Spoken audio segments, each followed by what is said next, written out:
Hey channel, Fernando from SkyFi Audio. Well, you guys asked for it and we delivered. We have located probably one of the few TA-77ES preamps in the United States. Super rare bird. It's a slight variation from the more commonly found TA-77ES CD. In this video, I am going to go through it for you. We're going to look inside, we're going to look outside, the front, the back. We're going to compare the different models and bring you up to speed. So hang on, it's going to be about 15-20 minutes and we'll dive in. To start off, I'm going to put some links below so you can see previous videos. This has been a pretty popular series for us, so we're taking it just a little bit deeper.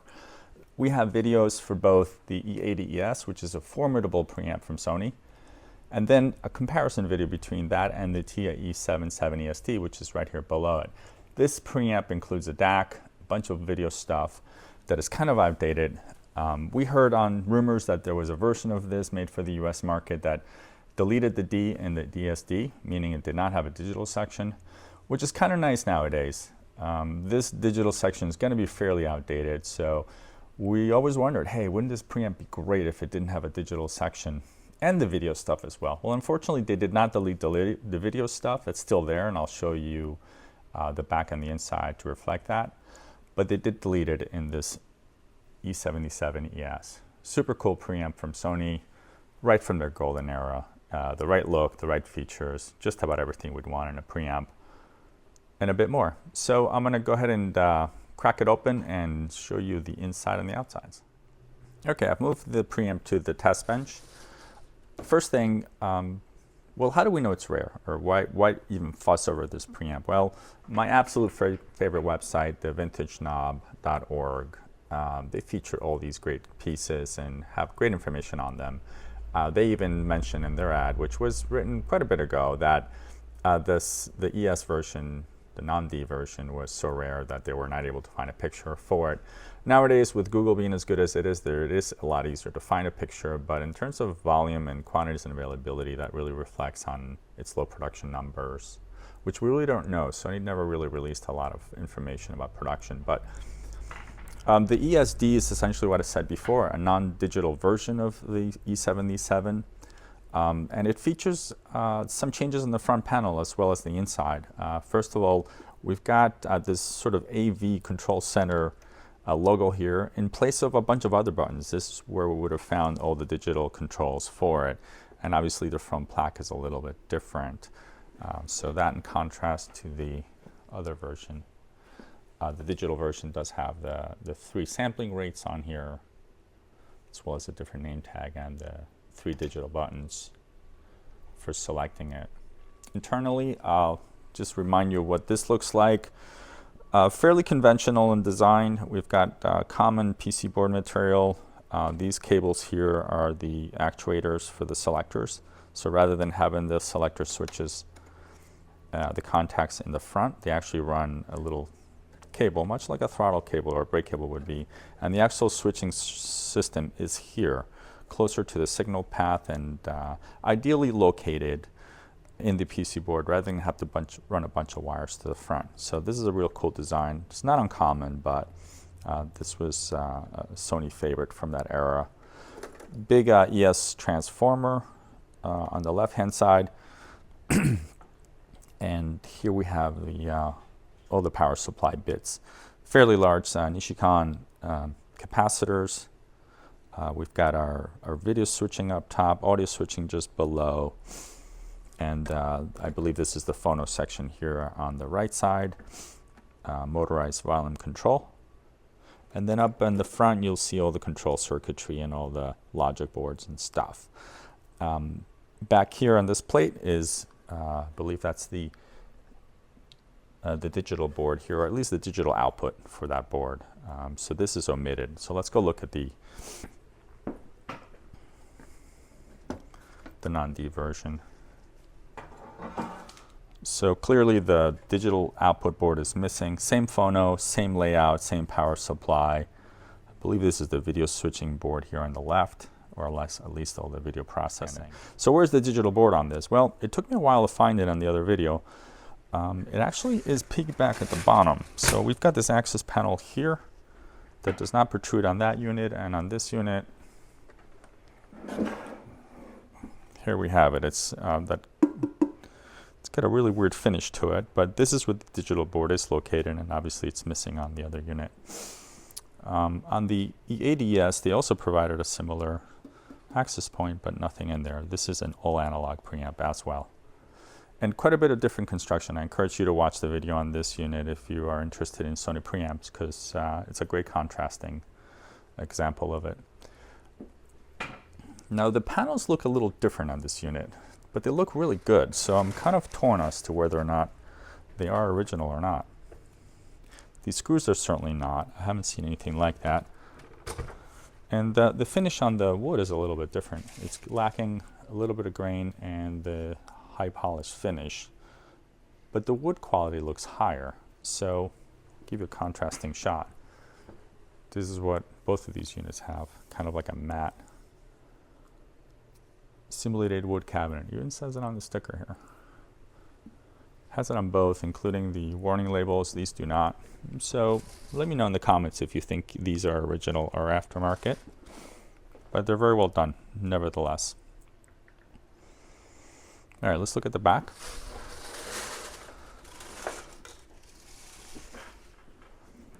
So TA-ES, this is a multi-voltage unit, so 110 to 240, which is great.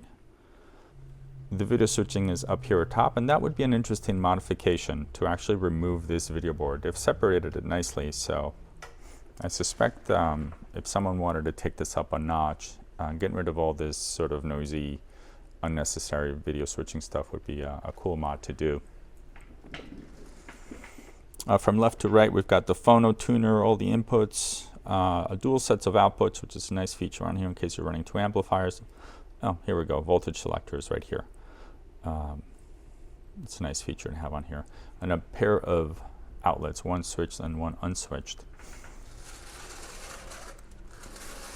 On the bench, this is going to test exactly like the other unit. I suspect there are no real performance differences on here. The circuitry looks to be about the same, utilizing all the same super high quality components. Capacitors are top notch.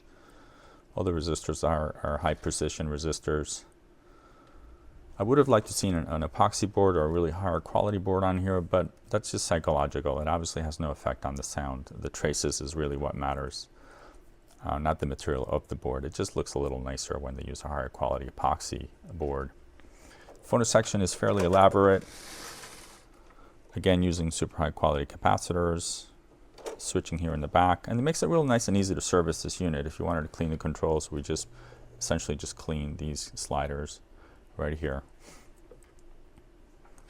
Capacitors are in great shape. There's no signs of bubbling or any sort of distortion on the plastic, so no signs of aging. This Sony stuff from this era is super reliable. Whenever we have a preamp of this generation, it barely ever requires any service or intervention on our part. Uses LEDs, no light bulbs. It's a nice plus. The layout isn't as clean as the E80ES. You'll notice that in the video that I did comparing the two. They were a little sloppier with the cable routing, but it's still a pretty quiet unit. So again, this is more of a psychological thing. As an engineer, I like to see neat and tidy wiring, and this is kind of right in between, right in the middle. Not great, not terrible. You should see the Pioneer. I did a video on the Pioneer, which was an absolute rat's nest. Again, a great performing preamp, but the cables inside were a wreck. High quality Alps potentiometer. Here's the motor control unit for it, for the remote. And the thing you notice right away when you power the unit is that the power switch is momentary. That's good and bad. I like to cut off power completely to these units when they're not in use. So for this to be a momentary switch, that means there's some standby circuitry sitting there waiting to receive a signal. Not terrible. It does look like the consumption goes almost to zero when it is powered off. So it's not in a standby mode, but there's still electricity getting through it, which means like in a surge or some sort of power situation or brownout, this unit is going to feel it. The other thing that's notable is that a lot of relays clicking. Obviously, all this selection for video and audio is done by switches, relay switches. I see a pair of them here on the main board. And then I see a plethora of them here. Probably one assigned for each of the outputs. So it is a logic controlled unit. This muting button is really nice. You can knock it down 20 dBs to match to your amplifier. Source Direct is a nice feature that bypasses a lot of this sort of circuitry that is superfluous for some people. Cartridge loading in the front, love it. Tired of having to go inside of units to mess around with the switching. So that's nice to see in the front panel. Here's the audio record section. Remember, back in these days, you would have had a cassette deck or a DAT machine connected to this. Modern stuff has done away with a lot of the tape loops, but vintage stuff is pretty common. And then the treble and bass controls with the turnover switch here on the right and left flanking. So this allows you to select 2 different levels of bass and 2 different levels of treble for dialing in your preamp. Again, the video switching on the left, and a cool little plaque here. I suspect this was maybe in a different series they would have used this from some sort of digital display or something, because it kind of looks like it would be a display, but it is in fact just a name tag. So this would have been paired up ideally with TA-77ES, which is a formidable amplifier from Sony with big VU meters. I'm going to do a follow-up video on that. We have one here that is going through some restoration process. So stand by for that video. Let's look at the remote. The remote seems like a step down from the digital version. Seems like a lighter affair. I'm not quite sure if this is original or not. It's hard to find out online. This is the RMS109. It has all the right things in it, but certainly looks a little slimmed down for a preamp from this era. We're used to seeing ones with 60, 70 buttons on them, able to control a bunch of other devices. So that's it. I think that wraps it up for this. I thank you for watching. If we've earned it, please hit like and subscribe so you are notified of the next videos. And you can see this preamp on our website. It'll be up for sale shortly. SkyFiAudio.com. Please go on our website, subscribe to our email blast if you're interested in vintage audio. We've got hundreds and hundreds of items here, and if you subscribe, you'll be notified when we drop a video, which is just about 1 or 2 a week. Again, this is Fernando from SkyFi Audio, and thanks for watching, gang.